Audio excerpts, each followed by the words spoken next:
कृष्णाय वासुदेवाय हरये परमात्मने प्रणतः क्लेशनाशाय गोविंदाय नमो नमः। इस श्लोक का अर्थ है कि हे कृष्ण, वसुदेव के पुत्र वासुदेव, हरि परमात्मा, सभी दुखों और पापों को हरने वाले, उन्हें खत्म करने वाले गोविंद को हम बार बार प्रणाम करते हैं। इस मंत्र के बारे में संत प्रेमानंद जी कहते हैं कि इसको जपने से जीवन के सारे कष्ट खत्म हो जाते हैं। योगेश्वर श्री कृष्ण के चमत्कार और योग से जुड़ी बातों पर अनेक संतों ने, दार्शनिकों ने अपने अपने भाव से व्याख्या की है।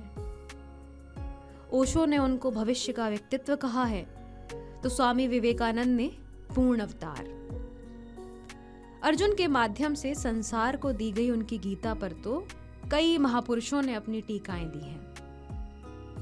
सिर्फ संत, महापुरुष और दार्शनिक ही नहीं, बल्कि कवियों और शायरों ने भी कृष्ण भक्ति में लीन अपनी रचनाएं लिखी हैं। चाहे वो मीरा के पद हों या सूरदास का वात्सल्य, जावेद अख्तर की लिखी आरती हो या हसरत मोहानी की नज़में। हसरत मोहानी तो कृष्ण को हजरत कृष्ण अल्लाह कहा करते थे। वैसे कृष्ण के कई नाम प्रचलित हैं। वे ब्रिज में कान्हा हैं तो गुजरात में द्वारिकाधीश, किसी घर में लड्डू गोपाल हैं तो किसी मूरत में गोविंद। इसके अलावा लोग गोपाल सहस्त्र नाम के साथ उनके 1000 नामों का भी स्मरण करते हैं। लेकिन कृष्ण योगेश्वर क्यों है? वह अति विशिष्ट क्यों है? गोकुल से चलकर द्वारिका तक पहुंचने वाले कृष्ण के जीवन से जितनी सीख ली जा सकती है, वही कृष्ण का असल तत्व है। दरअसल कृष्ण की गीता ही नहीं, बल्कि उनका पूरा जीवन ही एक सीख है।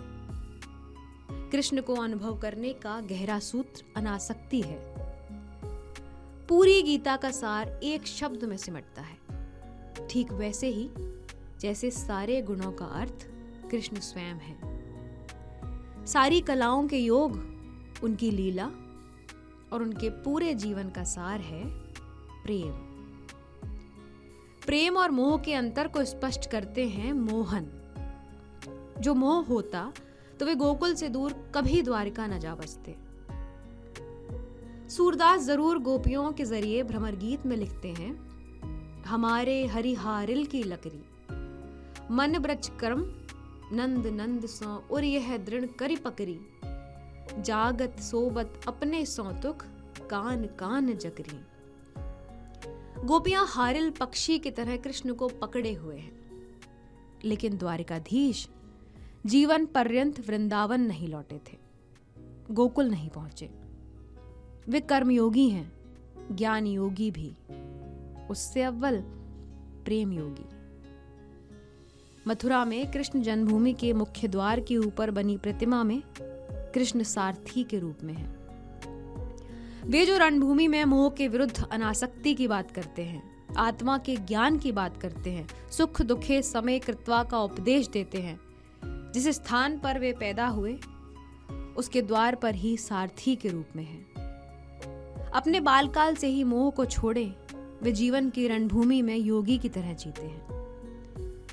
कृष्ण से यह सीखना ही महत्वपूर्ण है। फिर मोह को छोड़ प्रेम को अपनाने की यह प्रक्रिया अंतस से ही होगी। जीवन को कर्मयोग की समग्रता में अपनाने का संदेश जैसे कृष्ण देते हैं, उस पर कितनी ही टीकाएं हुई हों, लेकिन उसे बिना जिए नहीं जाना जा सकता। कृष्ण को आत्मा के उस सोपान तक उतारे बिना नहीं जाना जा सकता जो जीवन की नदी तक पहुंचती है, जिसके आचमन से जन्मों के भेद खुलते हैं। कृष्ण एक ऐसे आराध्य हैं जिनके भक्त उनसे किसी बच्चे की तरह लाड भी करते हैं और किसी राजा के समान सम्मान भी। उन्हें टेढ़ा भी कहते हैं और उन्हीं की अर्चना भी करते हैं। भक्त और भगवान के संबंध को प्रेम से सराबोर करने वाले सरोवर हैं श्री कृष्ण। एक भजन है जिसे गीतकार जावेद अख्तर ने लिखा है। इस जन्माष्टमी के अवसर पर हम भी उसको सुनते और पढ़ते हुए इस सरोवर में एक गोता लगाते हैं। वो कृष्ण कन्हैया मुरलीधर मनमोहन कुंज बिहारी है, गोपाल मनोहर दुख भंजन घनश्याम अटल बनवारी है।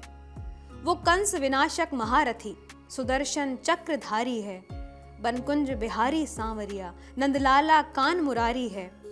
हर रूप निराला है उसका, हर लीला उसकी न्यारी है। वो गोपीनाथ मदन मोहन, वो श्याम पीतांबर आएगा, आएगा युगांधर आएगा, आएगा युगांधर आएगा। इसी के साथ जन्माष्टमी की बहुत बहुत शुभकामनाएं और कृष्ण का प्रेम योग हम सभी के जीवन में उतरे।